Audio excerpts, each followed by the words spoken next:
జగన్ ప్రభుత్వంలో జగన్ అధికారంలో ఉన్నప్పుడు అధికారులు అంటే ఐఏఎస్ అధికారులు ఐపీఎస్ అధికారులు జగన్ ఏది చెప్తే అది చేశారు. జగన్ ఊ అంటే వాళ్ళు ఊహు అన్నారు. జగన్ తానా అంటే వాళ్ళు కూడా తందానా అన్నారు. జగన్ ఆదేశాల మేరకే ఐపీఎస్ అధికారులు ఐఏఎస్ అధికారులు పనిచేశారు. ప్రజా వ్యతిరేక కార్యకలాపాలకి పాల్పడ్డారు. అయితే ఇప్పుడు చూస్తున్న ఓట్ల లెక్కింపు ఇవన్నీ చూస్తుంటే ఖచ్చితంగా జగన్ ప్రభుత్వం గవర్నమెంట్ ఫామ్ చేయలేదని అందరికీ తెలిసిపోయింది. చాలా ఘోర పరాజయాన్ని జగన్ వైఎస్ఆర్సీపీ ఘోర పరాజయం ఎదుట ముంగిట ఉంది. అయితే ఈ ఐఏఎస్ అధికారులు ఐపీఎస్ అధికారులు ఎవరైతే ప్రజా వ్యతిరేక కార్యకలాపాలకి ఆదేశాల మేరకు పనిచేశారో వాళ్ళ పరిస్థితి ఏంటి? జగన్ అని కాదు, ఒక సామెత ఉంది మనకు తెలుగులో, ప్రభు సేవలో ప్రభువును మించిపోయినా అని. జగన్కి వెనకాలే వచ్చిన జగన్ మాఫియా, వీళ్లలో అధికారులు, పోలీస్ అధికారులు, రెవెన్యూ అధికారులు, మాజీ అధికారులు అందరూ కూడా భాగం అయిపోయారు. సిఎస్ జవహర్ రెడ్డి, ఆయనకి ఎంతో మంచి పేరు ఉండేది. ఆయన మా కాకినాడలో కలెక్టర్గా కూడా చేశారు. చాలా రీజనబుల్ ఆఫీసర్, చాలా డీసెంట్ ఆఫీసర్. జగన్ పర్వ్యూలోకి వచ్చిన తర్వాత, జగన్ నీడలోకి వచ్చిన తర్వాత ఎలా అయిపోయారో ఇప్పుడు మనం చూసాం. 100 ఎకరాలు కబ్జా చేశారని, అనేక అక్రమాలకు ఆయన ఆమోదముద్ర వేశారని, తెలుగుదేశానికి వ్యతిరేకంగా ఘోరాతి ఘోరమైన తప్పులు చేశారని అనేక ఆరోపణలు ఆయన ఎదుర్కొంటున్నారు. ఆయన కడప జిల్లా రెడ్డి సామాజిక వర్గం. రాజేంద్రనాథ్ రెడ్డి కడప జిల్లా జూనియర్ ఐపీఎస్ ఆఫీసర్ అయినా కూడా ఆయన డీజీపీని చేసి ఆయన ద్వారా అక్రమాలు. సో డీజీపీ చేసినందుకు కృతజ్ఞతలు. Seetharamanjaneyulu very good officer. ఏది జగన్ నీడలోకి వచ్చేంతవరకు అక్కడ జగన్ను మించిపోయాడు ఆయన అక్రమాలు చేయటంలో, కేసులు పెట్టించటంలో, చంద్రబాబు నాయుడిని అరెస్ట్ చేయించటంలో. ఒకటి కాదు, ఆయన ఒక దశలో నెల్లూరులో అనిల్ కుమార్ యాదవ్ అనే అతనికి వ్యతిరేకంగా ఉన్న అతని బ్రదర్ని కూడా బెట్టింగ్ కేసులో ఇరికించేద్దామని చూశాడు. అయితే అక్కడ స్థానికంగా ఉన్న పోలీసులు ఒప్పుకోవాలి, సాక్ష్యాలు ఇవ్వండి, కరెక్ట్ కాదు, మేము రేపొద్దున ఇరుక్కుపోతాం, మీరు ఎంత అత్యుత్సాహం చూపెడితేను అని చెప్పి అతి కష్టం మీద నిలువరించారు. లేకపోతే వాళ్ళ కజిన్ బాబాయ్ ఎవరో ఒక అతను సీనియర్ వైసీపీ లీడర్ ఉన్నాడు, అతను బెట్టింగ్ కేసులో వేసేసి లోపల వేయించేద్దామని చూశాడు. అట్లాగే సంజయ్ రామోజీరావు గారిని నానా ఇబ్బందులు పాలు చేసిన సిఐడి చీఫ్, అంతకుముందు సునీల్ కుమార్, గౌతమ్ సవాంగ్, అసలు ఒకళ్ళు కాదు. ఇప్పుడు ఒక మంత్రి ఎమ్మెల్యే అవ్వాలంటే చదువు అవసరంలా, ఏలుముద్ర ఉంటే సరిపోద్ది. బొటన వేలు ఉంటే ఏలుముద్ర వేయటానికి ఆడు మంత్రి ఎమ్మెల్యే అయిపోవచ్చు. బుద్ధి జ్ఞానం ఉండదని మనం అనుకోవచ్చు. ఐపీఎస్ కావాలన్నా, ఒక ఐఏఎస్ కావాలన్నా రక్తం దారిపోసి చదవాలి. ధనుంజయ రెడ్డి లాంటి వాడికైతే చదువు లేకపోయినా ఐఏఎస్ అవుతాడు, అది వేరే సంగతి. కానీ నార్మల్ కోర్సులో ఐఏఎస్ ఐపీఎస్ పాస్ అయ్యి ఒక స్టేట్కి అలాట్ అయ్యి రావాలంటే వాళ్ళు రక్తం దారిపోసి చదవాలి, ఎన్నో హడిల్స్ దాటుకొని రావాలి. అది కష్టం మీద. వాళ్ళు ఇట్లా ఎందుకు దిగజారిపోయారో అర్థం కాలేదు. ఆ తాడిపత్రి డిఎస్పీ చైతన్య, సిఐలు, ఎస్ఐలు, అసలు మామూలు పోలీసులు అసలు ఎంత వీరంగం చేసేసారంటే, మనకి జగన్ మళ్ళీ వస్తాడు, మన అరాచకాలను అడిగేవాళ్ళు లేడు, తర్వాత రిటైర్ అయిపోతాం, దోచినంత దోచేద్దాం, తిన్నంత తినేద్దాం, అధికారం ఎంజాయ్ చేసినంత ఎంజాయ్ చేద్దాం, ఈ యాటిట్యూడ్తో చాలామంది ఐఏఎస్లు అందరూ భుక్తాయసంతోనే ఉండేవాళ్ళు. ఇతర రాష్ట్రాల్లో ఉన్న రెడ్డి కమ్యూనిటీ వాళ్ళు కూడా ఇక్కడ బాగా దోచుకోవడానికి మంచి అవకాశాలు ఉన్నాయని బ్రాందీ సారా సప్లై చేసే కంపెనీ ఏదో ఉంది గవర్నమెంట్ది, దానికి ఒకడు ఎండీగా రావటం, లేకపోతే మైనింగ్ దానికి ఒక డైరెక్టరు, అసలు నిలువు దోపిడీ చేసేసారు. అంటే స్పేస్ లేకపోయినా కూడా ఏదో ఒక స్పేస్ని వీళ్ళే క్రియేట్ చేసి ఆ క్రియేట్ చేసిన స్పేస్లో ఎవరినో ఒకరిని తీసుకొచ్చేసి డిసిగ్నేట్ చేయడం. ఊహాతీతమైన దోపిడీకి అంటే రాజకీయ నాయకులు 30-40% దోపిడీ చేస్తే జగన్ని వెనకాల తిరిగి వీళ్ళు పొల్యూట్ అయిపోయిన అధికార యంత్రాంగం 60% దోపిడీ చేసింది. అసలు అనూహ్యం అన్నమాట. సో ఎగువ స్థాయి నుంచి దిగువ స్థాయి అసలు ఇంకా అధికారులు అందరూ కూడా సీఎంఓ ఆఫీసులో ఉన్న అటెండర్తో సహా మొత్తం రేపొద్దున్న గవర్నమెంట్ రాగానే ఫస్ట్ ప్రయారిటీ వీళ్ళందరినీ కార్నర్ చేయటమే ఫస్ట్ ప్రయారిటీగా ఉంటుంది. లోకేష్ గారు అంతకుముందు చాలాసార్లు చెప్పాడు, అంటే కౌన్సిలింగ్ ఉంటుందంటారా, నేను మా నాన్నలాగా మంచోడిని కాదు, నేను అందరి సంగతి తేలుస్తాను, రెడ్ బుక్లో రాసుకుంటున్నాను, అదే కౌన్సిలింగ్ ఉంటుందంటారా అని 1-10 సార్లు చెప్పాడు. కక్షలో జగన్ సరిపోడు లోకేష్కి. ఒక మనిషి మీద కక్ష పెట్టుకుంటే గ్రడ్జ్ అంటే అసలు ఏమి వెనక్కి తిరిగి చూడడం, తాట తీసేసే రకం. ఇప్పుడు ఆఫీసర్లు అందరూ కూడా జగన్ని నమ్ముకుని సమస్త అక్రమాలకి, తప్పుడు పనులకు, అరాచకాలకు, దోపిడీకి పాల్పడిన పోలీసు, రెవెన్యూ, ఇతర శాఖల అధికారులు అందరూ కూడా they have to face the music. దాంట్లో ఏమీ డౌట్ లేదు. వాళ్ళకి ఇంకో 4 రోజులు టైం ఉంది. అది గేమ్ స్టార్ట్ అవడానికి, అంటే కౌంట్ డౌన్ స్టార్ట్ అవడానికి ఇంకో 4 రోజులు ఉంది అంటున్నారు. 9వ తారీఖు నాడు చంద్రబాబు నాయుడు గారు ప్రమాణ స్వీకారం చేస్తారు. నాకు తెలిసినంత వరకు ప్రజావేదికను జగన్మోహన్ రెడ్డి కూల్చేసిన ప్లేస్లోనే ఈయన ప్రమాణ స్వీకారం చేస్తాడు చంద్రబాబు నాయుడు గారు. ఆ ప్రజావేదికను తిరిగి నిర్మించడమే ఆయన పాలన ప్రారంభం అవుద్ది. దాన్ని కూల్చివేయడంతో జగన్ పాలన ప్రారంభమైతే దాన్ని తిరిగి కట్టడంతో ఈయన పాలన ప్రారంభమవుద్ది. అమరావతి నిర్మాణం అవుద్ది. గతంలో లాగా ఆయన తాత్సారం చేయరు, పోలవరం తాత్సారం చేయరు.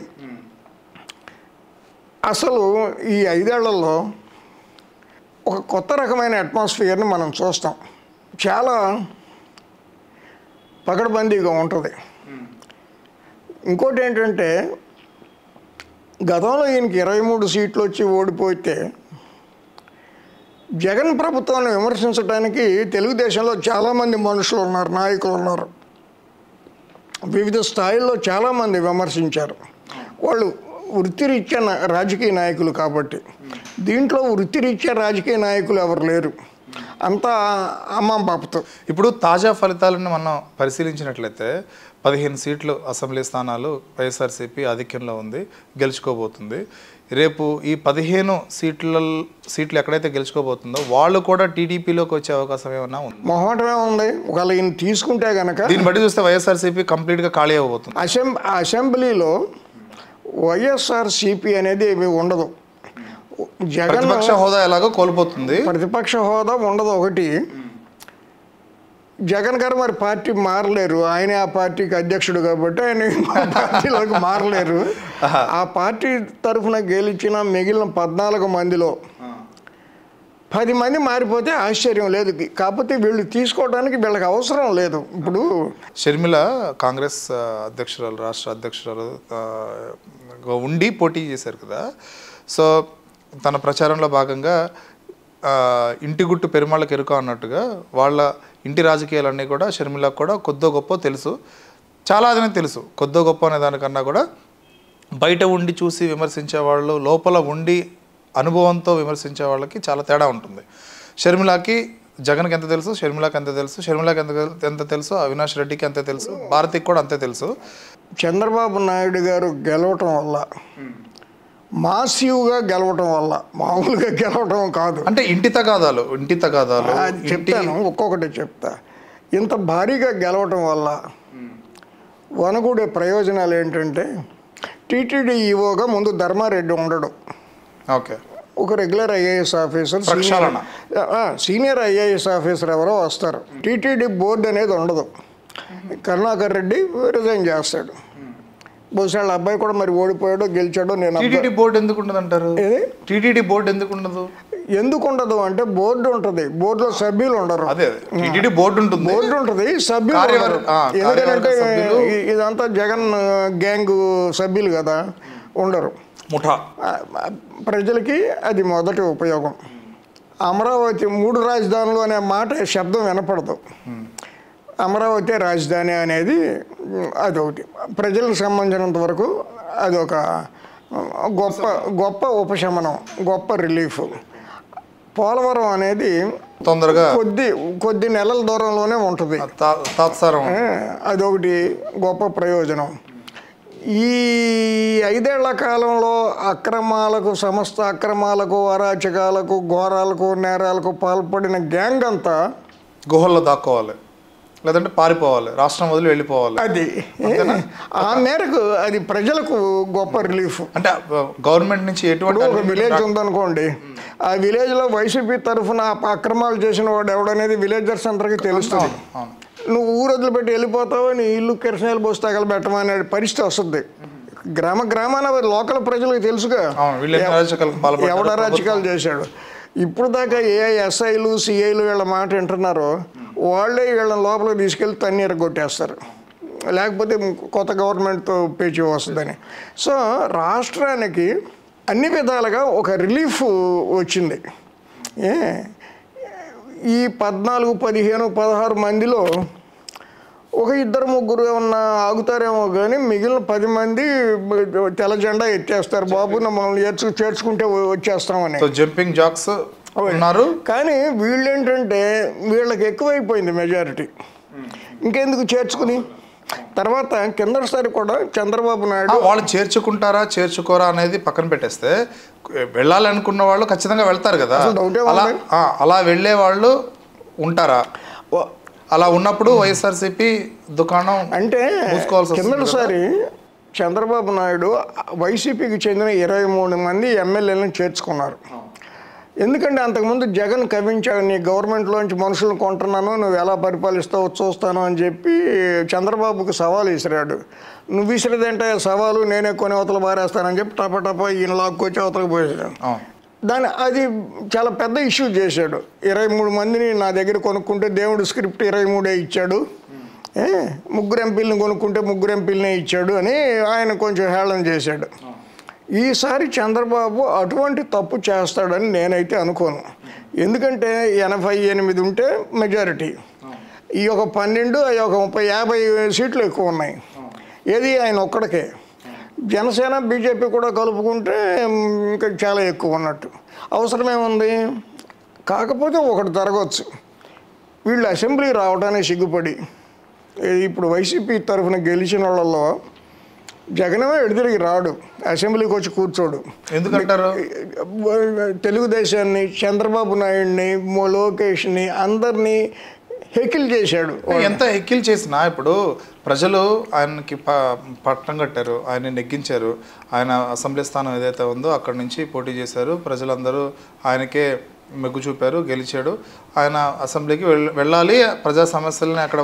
కరెక్టే. ఆయన రాజకీయ నాయకుడు అయితే మీరు చెప్పింది అప్లై అవుద్ది. ఆయన రాజకీయ నాయకుడు కాదు. అదే చంద్రబాబును ఒక్కడే గెలిపించి మిగిలిన 22 మందిని కూడా లాస్ట్ టైం ఓడించుంటే ప్రజలు, చంద్రబాబు నాయుడు ఒక్కడే అసెంబ్లీకి వెళ్ళి ఉండేవాడు, ప్రజల ఇష్యూస్ మీద మాట్లాడి ఉండేవాడు. దానికి విలువ ఉందా లేదా పక్కన పెడితే అసెంబ్లీకి వెళ్ళేవాడు. ఏది అంతకుముందు ముఖ్యమంత్రి చేసి కూడా ఒక్కడే గెలిచుంటే గనక 2019లో ఆయన అసెంబ్లీకి వెళ్ళి ఉండేవాడు. అయితే ఇప్పుడు జగన్ ఆయన స్థానం నుంచి గెలిచినా కూడా అసెంబ్లీకి మాత్రం వెళ్ళాడు. అసెంబ్లీకి వెళ్ళాడు. ఎందుకంటే ఈయన రాజా కదా, రాజా పులివెందల కదా, హోదాకు భంగంగా ఉంటుందని వెళ్ళడం. అలాంటప్పుడు ఇంకా విలువ ఏముంది ప్రజా సమస్యల్ని పరిష్కరించడం? ఆయనకి ప్రజా సమస్యలకి అసలు సంబంధం ఏముంది? ఇప్పుడు is not a politician, is a leader of his own right. ఆయనకి కొంతమంది శిష్యులు ఉంటారు, ఉపనాయకులు అనుకోండి. అది ఒక సెపరేట్ కింగ్డమ్. ఆ కింగ్డమ్కి ఆయన రాజు. ఈ ఎమ్మెల్యేలు, మంత్రులు వీళ్ళంతా కూడా సబ్జెక్ట్స్. ఇప్పుడు వీళ్ళంతా చెల్లా చెదరైపోయి రాజ్యం అంతా కూలిపోయిన తర్వాత ఆయన ప్రజల గురించి మాట్లాడే అంత పిచ్చి పని ఏం చేయడు. ఆయన ఇప్పుడే డబ్బుకు లోటు లేదు, ఒక 200 జన్మలు ఎత్తినా కూడా డబ్బుకు లోటు లేనంత సంపాదించుకున్నారు. సో ఆయన దర్జాగా ఆయన ఉంటారు. అందువల్ల అసెంబ్లీకి రావటం.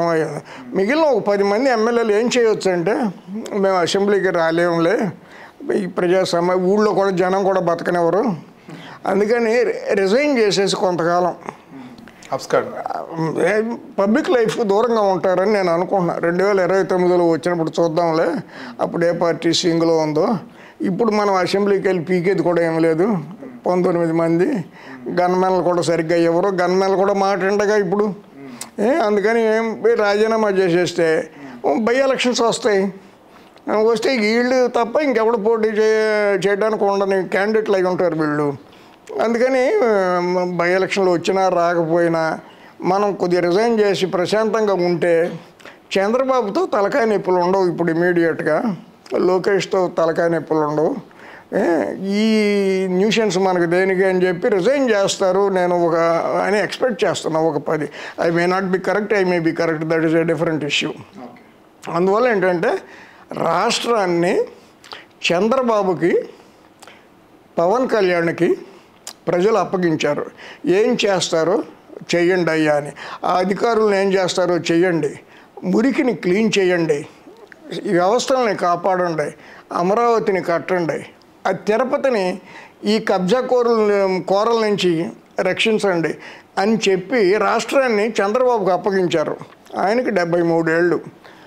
ఆయనకి వేస్ట్ చేసుకోవడానికి ఒక్కరోజు కూడా అవకాశం లేదు. ఆయన రేపు 9వ తారీఖు నాడు ప్రమాణ స్వీకారం చేసినప్పటి నుంచి ఒక 20-30 చీపుళ్ళు తీసుకుని అన్నీ ఊడ్చుకుంటా వెళ్ళి రాష్ట్రాన్ని ఒక హాల్నో లేకపోతే ఒక వ్యవస్థనో ఒక శాఖనో కాదు, రాష్ట్రం మొత్తాన్ని, రాష్ట్రంలో ఉన్న మొత్తం కాలుష్యాన్ని, కల్మషాన్ని క్లీన్ చేసుకుంటా వెళ్ళటానికి ఆయనకి రోజుకి 24 గంటలు సరిపోతాయని నేనైతే అనుకోను. జన్మభూమి కార్యక్రమాన్ని అప్పట్లో ఒక జన్మభూమి కాదు, అసలు ఏం చేస్తాడో తెలియదు. కానీ వందలాది మంది అధికారుల్ని ఒక చూపు చూడాలి. తిరుపతిని కాపాడుకోవాలి, పోలవరాన్ని కట్టాలి, అమరావతిని కట్టాలి, రోడ్లు వేయాలి, నీటిపారుదల ప్రాజెక్టులు చూడాలి, ప్రజల మధ్య వైషమ్యాలు లేకుండా చూడాలి. ఆడు వైసీపీ, ఈడు టీడీపీ కొట్టుకోవటాలు ఇవి లేకుండా చూడాలి. ప్రజలకు తమ జీవితాల మీద, తమ బతుకు మీద ఒక విశ్వాసం కల్పించగలగాలి. ఇన్ని బాధ్యతలు చంద్రబాబు నాయుడు మీద ఉన్నాయి. రేపొద్దున ఆయన ఎవరిని మంత్రులుగా తీసుకుంటారో చూడాలి.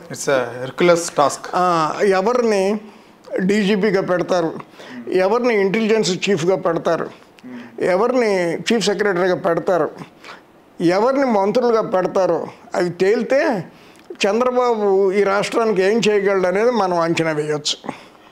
రైట్ అండి, thank you very much. Please do subscribe to Telugu Rajyam channel. Please do subscribe to Telugu Rajyam channel. Please do subscribe to Telugu Rajyam channel. Hi అండి, నేను మీ ఆర్పీని, నెల్లూరు పెద్దారెడ్డి చేపల పులుసు ఓనర్ని. మీరు తెలుగు రాజ్యం అనే ఈ యూట్యూబ్ ఛానల్ సబ్స్క్రైబ్ చేసుకుని మంచి వీడియోలతో వస్తారు. Thank you so much. Hi people, I'm Sonakshi Verma and you please watch Telugu Rajyam and please subscribe to the channel.